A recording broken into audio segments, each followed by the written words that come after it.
Hello everyone, welcome and welcome back to my channel.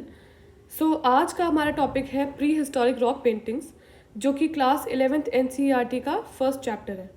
Okay, तो first of all हम ये देख लेते हैं कि हम इस पूरे सेशन में क्या क्या टॉपिक्स कवर करेंगे। First of all introduction, discovery of rock paintings in India, Bhimbetka rock shelters, period classification, subjects of rock paintings, color and material used, style and technique, purpose and beliefs, importance of rock paintings, and then conclusion. हम start करेंगे introduction से। और मेरे सारे notes आपको bilingual मिलेंगे ताकि दोनों ही लैंग्वेजेस वाले स्टूडेंट्स को कोई इशू ना हो, क्लैरिफिकेशन और आपके जो कंसेप्ट क्लैरिटी होती है उसमें। First of all, prehistoric rock paintings represent the earliest known form of visual art created by humans before the invention of writing। मतलब लेखन से पहले जो जिस चीज़ का आविष्कार किया गया वो दृश्य कला थी, क्योंकि हम जानते हैं कि ह्यूमन बींग्स का नेचर होता है कि हमें अपने एक्सप्रेस करने होते हैं इमोशंस को। तो हम उसको अलग अलग तरीके से एक्सप्रेस करते हैं। कुछ लोग उसको गा के एक्सप्रेस करते हैं, कुछ उसको ड्रॉ करके एक्सप्रेस करते हैं। तो there are many ways to express our emotions and ideas. तो उस टाइम पे ह्यूमंस जो थे उन्होंने क्या कहते हैं इसको, ड्राइंग को अपना एक तरीका बनाया एक्सप्रेस करने का। ये जो पेंटिंग्स थी ज़्यादातर ये natural rocks surfaces such as caves and rock shelters पे ही पाई गई हैं, क्योंकि that was the place where they live. तो वहीं पे ऑब्वियसली ये वो लोग ड्रॉ करते थे। They reflect the instinctive need of early humans to express ideas, emotions and experiences and beliefs through visual symbols। मतलब कि उनके जो आइडियाज़ थे, जो उनके विचार थे और जो उनके एक्सपीरियंसेस थे, उनको वो अपने विजुअल सिम्बल्स के थ्रू शो करते थे। These artworks are not merely decorative but serve as a record of early human life and thought। मतलब आप जब इन पेंटिंग्स को देखेंगे तो आई एम श्योर आपको बहुत ज़्यादा प्रिटी नहीं लगेंगी, ये बहुत एस्थेटिकली प्लीजिंग नहीं लगेंगी, बट ये इनके कुछ बिलीव्स थे जिसको ये लोग एक्सप्रेस करने की पूरी कोशिश करते थे उस टाइम पे भी, जब कोई भी टूल्स या फिर ब्रशेज एंड कलर्स अवेलेबल नहीं थे। Discovery of rock paintings in India. The discovery of prehistoric rock paintings in India brought a new understanding of ancient Indian culture। These paintings were discovered mainly in central India, especially in the Vindh and Satpura ranges। ये जो Vindhya and Satpura ranges है, यानी कि ये विंध्य और सतपुरा की पहाड़ियाँ हैं जिस पे हमें ये रॉक पेंटिंग्स के साक्ष्य मिलते हैं। Archaeologists found that these paintings belonged to different time periods showing continuity of human settlement। मतलब कि इसमें मतलब एक निरंतरता है इनकी पेंटिंग्स में। हर पीरियड में मुझे लग रहा है कि ये ड्राइंग्स की गई हैं। इवन इसके हमें साक्ष्य भी मिलते हैं कि हर पीरियड्स में ड्राइंग होती थी। The discovery prove that India has a very rich and ancient artistic tradition. यानी कि जो हमारी ये डिस्कवरीज हैं ये इस बात की प्रूफ है कि इंडिया बहुत रिच था अपने कल्चर में, अपने एंशियंट आर्टिस्टिक ट्रेडिशन में। नेक्स्ट जो मेन टॉपिक है वो हमारा भीमबेटका रॉक शेल्टर्स है। According to the point of view of your examinations, Bhimbetka rock shelters बहुत ही इंपॉर्टेंट रोल प्ले करता है। Bhimbetka is the most significant site of pre historic rock paintings. मतलब कि ये बहुत ही ज़्यादा इंपॉर्टेंट साइट है जहाँ पे हमें रॉक शेल्टर्स वाली पेंटिंग्स पाई जाती हैं। ओके, तो सबसे पहले जान लेते हैं कि इसकी खोज किसने की।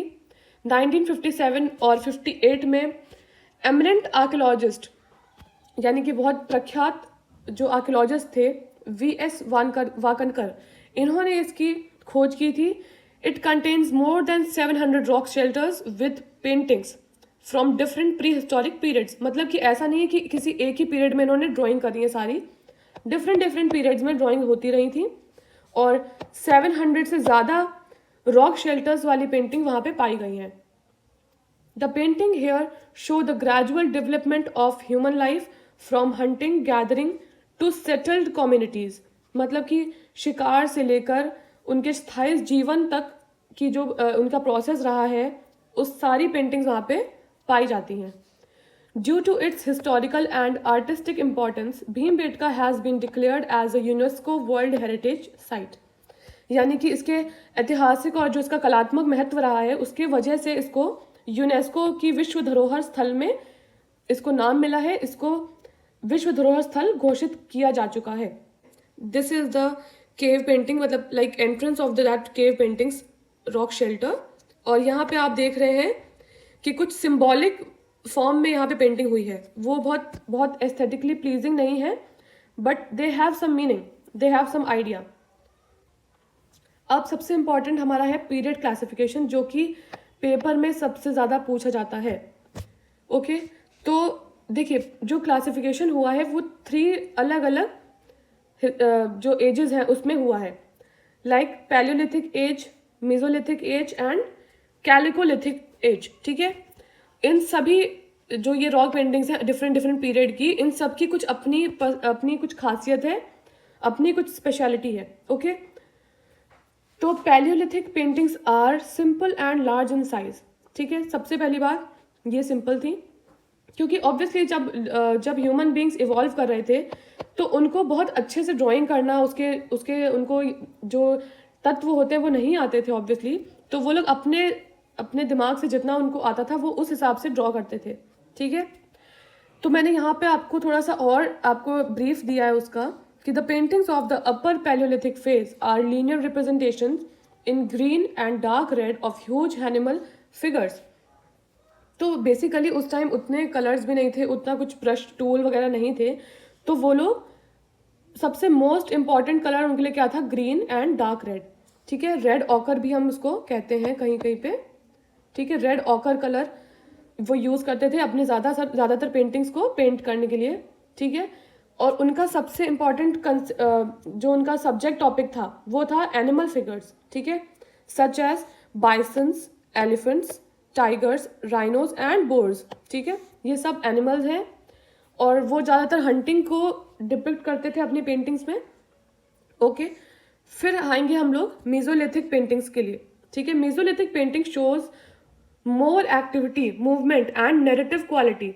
ठीक है, मतलब कि नैरेटिव क्वालिटी का क्या मतलब होता है, नैरेटिव क्वालिटी मतलब उनकी कुछ कथात्मक मतलब उसमें आइडियाज दिखाई पड़ते थे कुछ कि there is some story behind that particular painting. Okay, तो उसे हम कहेंगे narrative.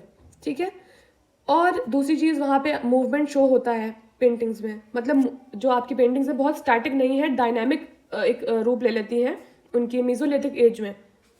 During this period the themes multiply but the paintings are smaller in size. Okay, यानी कि उनकी थीम्स तो बढ़ती चली गई बट जो पेंटिंग का साइज है वो डिक्रीज हुआ। ठीक है, वो स्मॉल रहा। हंटिंग सीन्स प्रीडोमिनेट, मतलब मैंने आपको पहले ही बताया है कि सबसे इंपॉर्टेंट जो सब्जेक्ट मैटर था इन लोग के पास वो था हंटिंग, क्योंकि that is what they usually do, hunting उनका सब कुछ था, तो वो लोग ड्राइंग भी हंटिंग की करते थे।